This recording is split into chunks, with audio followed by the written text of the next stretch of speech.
এ হাইতে গেলাম পূর্বাঞ্চল, ওইখানে 300 ফিটি ওই হাঁসের মাংস খাতি। ওই যে দেখতেছো না শাকিলা, তোমরা তো ওরে দেখিছো, ভিডিও ভাইরাল হয়ে গেছে। বাবারে বাবা, হাঁসের মাংস বিক্রি করে সে মানুষ আর মানুষ, এখানে সে জায়গা দিতে পান না। বিকজ সাথে আবার রুমালি রুটি 30 টাকা পিস।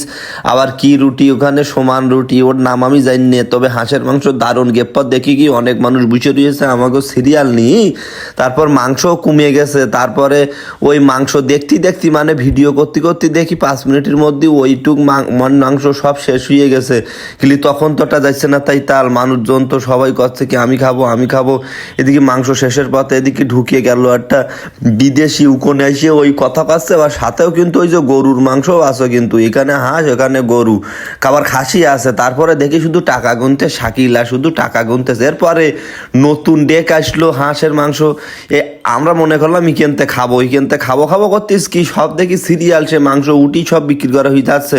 তা আমরা কি খাবো না নাকি? আমরা গেছি খুলনাতে তোমাকেও ভাইরাল হয়ে গেছে বলে একটু দেখতে গেছি। আমার কপালে নি, অন্য দোকানতে খাইতে হবে, চলো।